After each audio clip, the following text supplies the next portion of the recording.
Hello everyone, this is Devin Mankey, and today I'm going to talk about Chapter 14 on leadership, and I will be discussing the new CEO of Uber and the challenges he faces in his new position. Now, I want to begin by giving a little summary of the article and some key points to think about while I talk about the textbook information.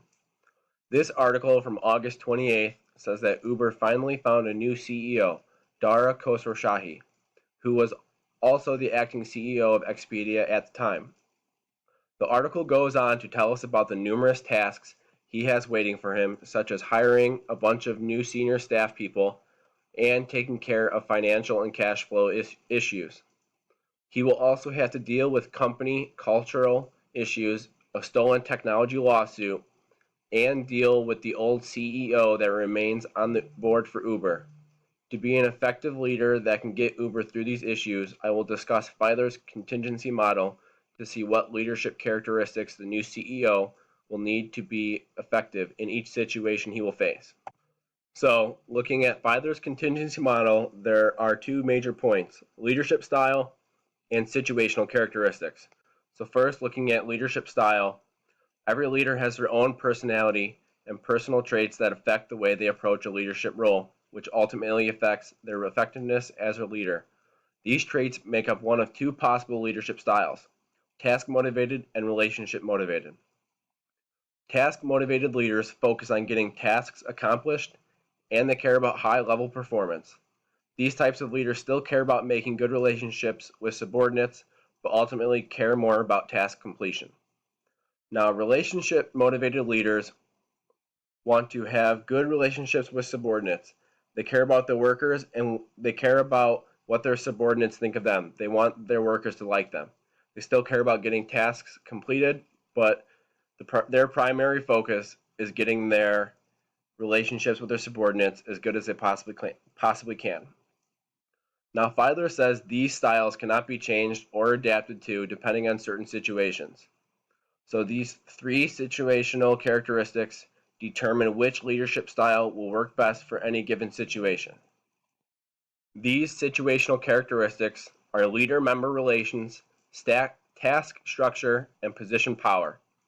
So first, leader-member relations is the likeliness of subordinates trusting their leader and following their plan of action. Task structure is how clear the goal and procedure for a given task are. High task structure means that subordinates know what needs to be completed and how to get there. Finally, position power is how much power a leader has over his subordinates. The leader's position in the company determines the amount of power the leader has in a situation. So looking at this situation for Uber, the CEO has a ton of power, but because he's brand new, his leader-member relations aren't going to be all that great because he doesn't really know anyone and none of the workers know him, and we don't know what his task structure is, so we're not really going to know exactly how well defined that is for the workers. So looking at the contingency model in practice, here situations are favorable for leaders with good leader-member relations.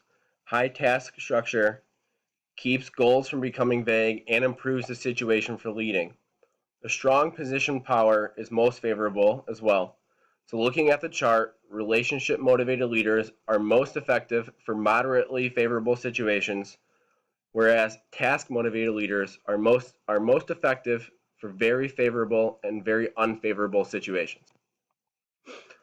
So to sum it up, looking at these relationship styles and situational characteristics outlined in Fiedler's contingency model, we can look at what leadership style would be best for Uber. Looking at the situations that Khosrowshahi will be facing as the new CEO and the situational characteristics, what kind of leadership style would Uber employees hope to see out of their new leader? Another question I would like to pose to everyone is, what are the most important issues to address for Uber? Moreover, how would you go about fixing these issues? I look forward to the discussion on these topics. Thank you.